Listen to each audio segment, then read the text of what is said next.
สบายดีเนาะคลิปนี้ก็สิมาสอนหรือว่ามาแนะนำวิธีการ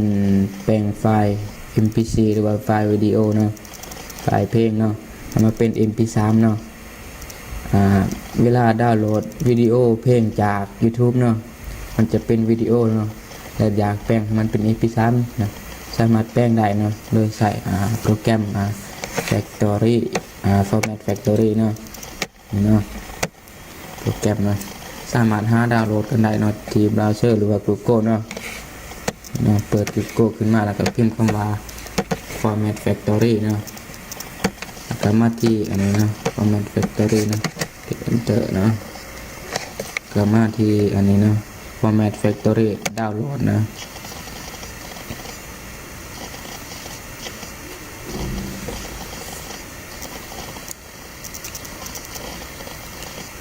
นี่เนาะสามารถเข้ามาดาวน์โหลดกันได้เนาะแต่ในที่นี้เขาจีโบดาวน์โหลดให้เบิ่งเนาะเพราะว่าโปรแกรมเขาได้ดาวน์โหลดแล้วก็ตั้งมาแล้วเนาะแต่ว่าสิมาแนะนำวิธีการแปลงไฟล์เนาะมาเลยเนาะเปิดโปรแกรม Format Factory ขึ้นมาเนาะนี่เนาะหน้าตาของโปรแกรมเนาะที่นี่สามารถตั้งค่าอันนี้ก่อนตั้งค่าก่อนจัดเก็บเนาะเวลาแปลงไฟล์จะให้มันจัดเก็บไฟล์อยู่วงไหนเนาะนี่เนาะสามารถเลือกอันนี้กันได้เนาะแล้วแต่จิตเอาไว้เนาะจะเอาเมียนวางไหนก็ได้เนาะแล้วแต่ทานมากเลย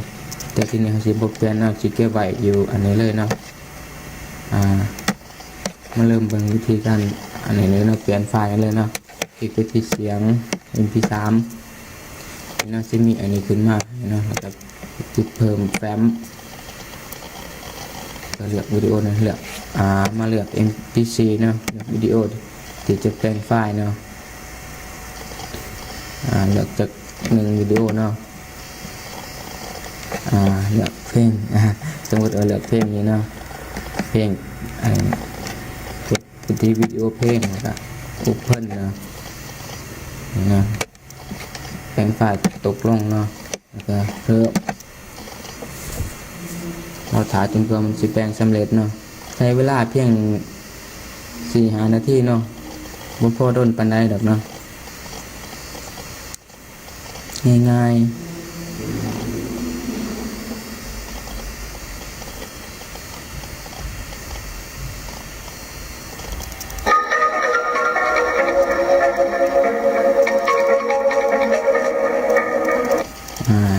แบบสำเร็จแล้วเนาะ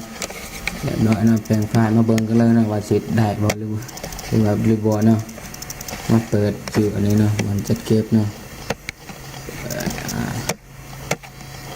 เก็บไว้อยู่ดีเนาะเก็บไว้ที่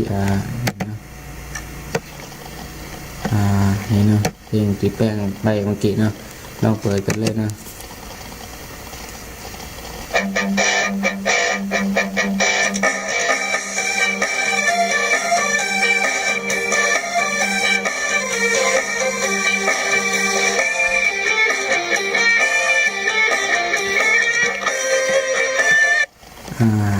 ได้เนาะเรียบร้อยเนาะใช้เวลาเพียง2 นาทีเท่านั้นเนาะ